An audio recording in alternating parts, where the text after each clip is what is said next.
मुझे नहीं पता मेरे माँ बाप की शादी किन हालात में हुई। जब से मैंने होश संभाला, अपने माँ बाप को एक दूसरे से ना खुशी पाया। बचपन की बातें इतनी तो नहीं, मगर थोड़ा बहुत जो याद है वह यह है कि मेरी माँ मेरे पिता से हर समय लड़ती झगड़ती रहती थी। मेरे पापा एक पढ़े लिखे खूबसूरत और रहमदिल व्यक्ति थे और किसी कॉलेज में प्रोफेसर थे, जबकि मेरी माँ एक अनपढ़ और बदसूरत सी औरत थी।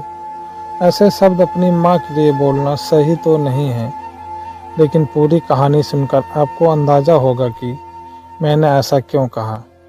फिर भी पापा यही कोशिश करते थे कि किसी तरह माँ सुधर जाए, जबकि मेरी माँ हर समय अपने मायके को याद करती रहती थी।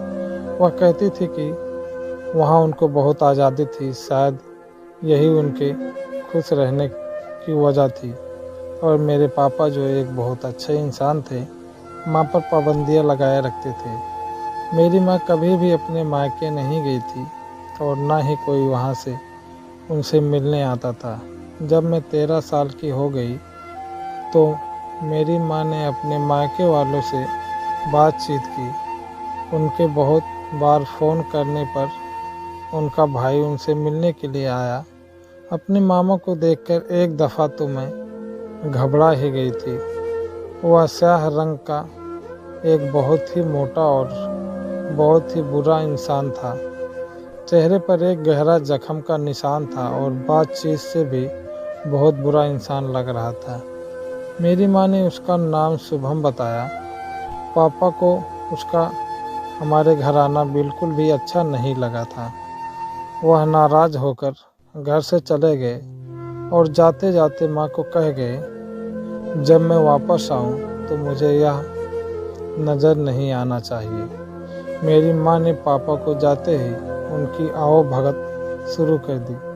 शुभम भी माँ को देखकर बहुत खुश था।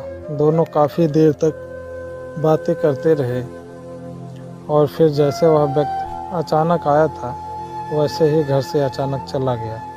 मुझे नहीं पता मेरी माँ और उसमें क्या बातचीत हुई, मगर अगले दिन से ही माँ ने पापा से झगड़ना करना शुरू कर दिया और हर समय तलाक लेने को कहने लगी। मेरी माँ अब मेरे पापा को हर समय कोसती रहती थी कि उसने मेरे आज़ादी छीनकर मेरी ज़िंदगी तबाह कर दी है और अब वह बिल्कुल भी इस नर्क में नहीं रह सकती। पापा ने माँ को समझाने की कोशिश बहुत की, मगर वह किसी हालात में मानने को तैयार ना हुई। उस पर पापा ने कहा कि तुम्हें तलाक एक शर्त पर दूंगा कि बच्चे अपने पास रखूंगा। माँ को भाई की जरा भी परवाह नहीं थी।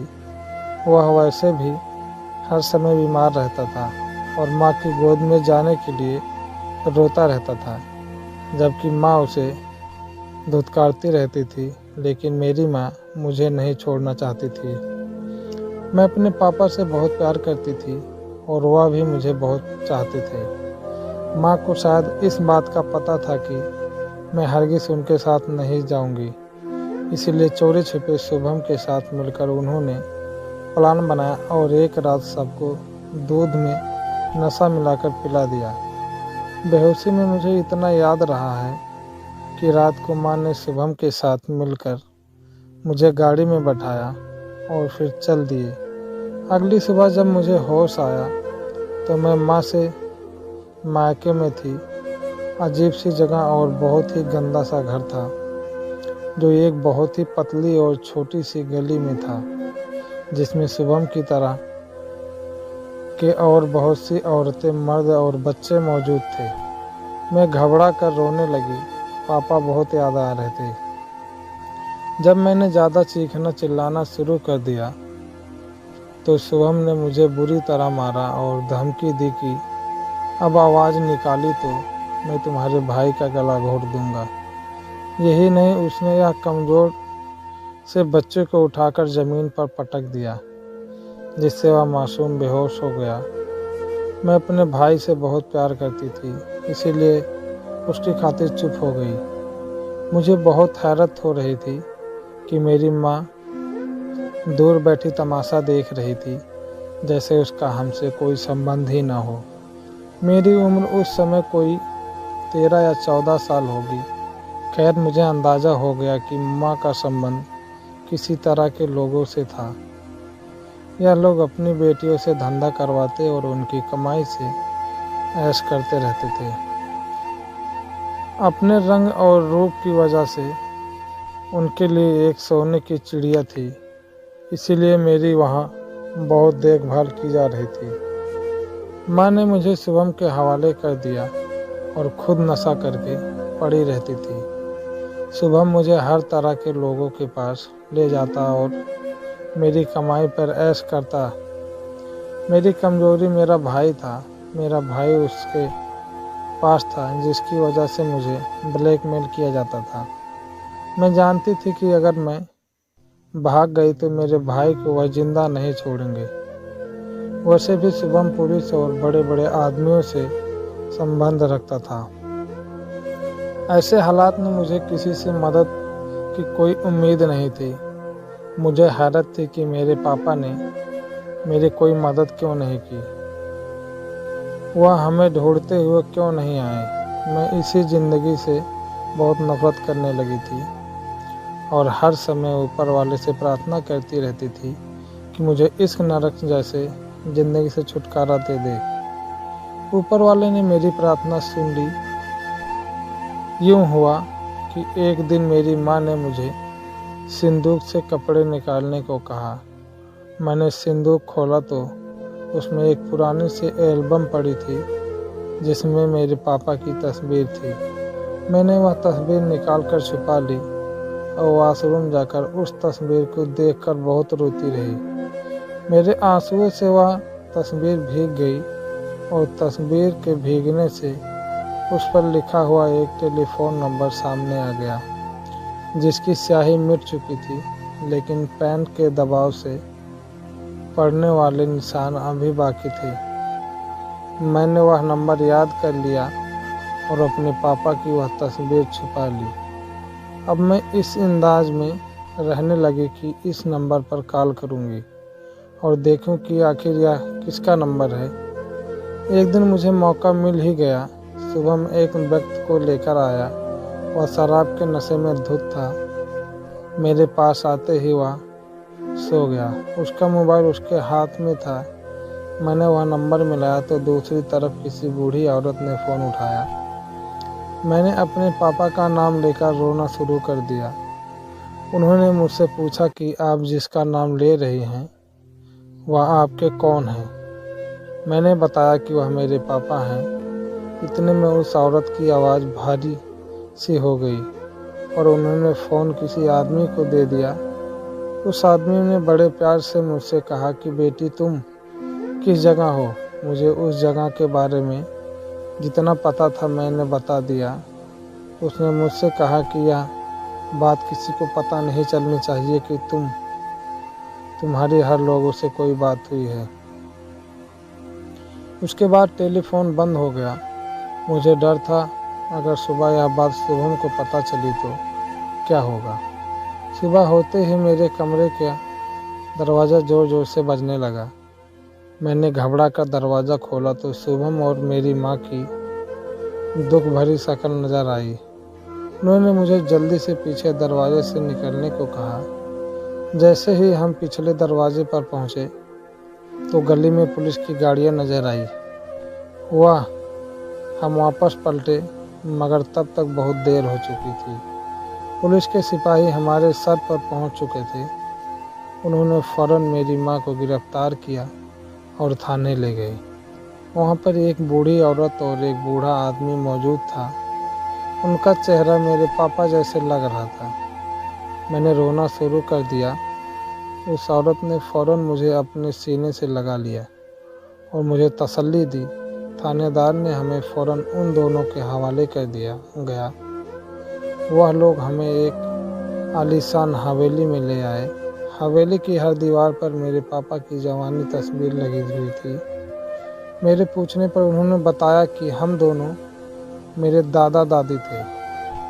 मुझे बहुत खुशी हुई कि कोई तो अपना मिला। बाकी की कहानी मुझे बाद में मेरे दादा और दादी ने सुनाई।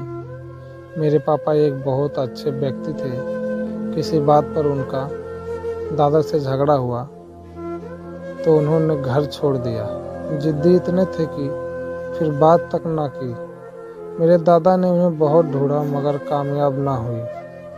उस बीच मेरे पापा ने मेरी माँ से शादी कर ली और शादी के 1 साल बाद मेरा जन्म हुआ तो मेरे पापा को अपनी गलती का एहसास हो गया था, मगर मेरी वजह से मेरी माँ को नहीं छोड़ सकते थे और मेरी माँ की वजह से अपने खानदान में वापस नहीं जा सकते थे।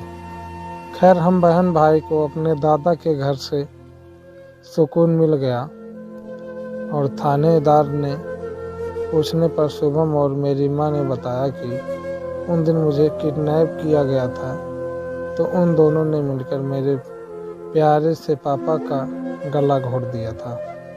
मेरे दादा ने उन पर केस कर दिया और दोनों को फांसी की सज़ा हो गई। इस कहानी को दरअसल 10 साल बीत गए हैं। मेरी शादी मेरे दादा के दूर के रिश्तेदार के बेटे से हो गई और अब मैं अपने पति और बच्चों के साथ बहुत खुश हूँ और बहुत अच्छी ज़िंदगी गुजार रही हूँ। दादा ने मेरे भाई को पढ़ने के लिए अमेरिका भिजवा दिया और अब मुझे अपनी ज़िंदगी से कोई शिकायत नहीं है और अब मैं हर समय ऊपर वाले को धन्यवाद करती रहती हूँ। मगर एक दुख अब भी मेरे दिल में बाकी है कि आखिर मेरी माँ ने यह सब क्यों किया। मेरे पापा के साथ उन्हें क्या तकलीफ़ थी। उन्हें एक इज्जत की ज़िंदगी मिल रही थी। एक अच्छे प्यार करने वाले पति को छोड़कर बुराई की दलदल में फंसने की क्या ज़रूरत थी। वो इतनी बुरी क्यों थी कि उन्होंने अपनी औलाद को भी दांव पर लगा दिया। शायद यह सही है कि इंसान अपनी फितरत को नहीं बदल सकता और वह जहाँ का होता है वहीं उसे सुकून मिलता है।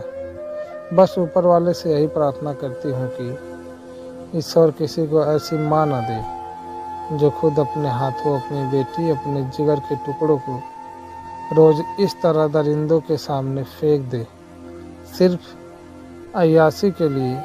वहाँ सिर्फ मैं ही नहीं बल्कि और भी बहुत सी लड़कियाँ आती थी जो किसी न किसी मजबूरी का बताकर यह पाप करती थी।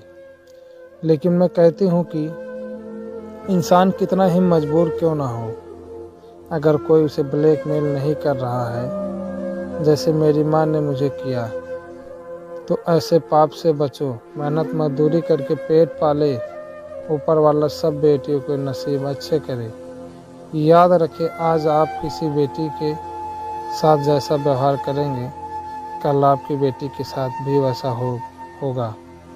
यह दुनिया है, एक ना एक दिन यहाँ कर चुकाना ही पड़ता है।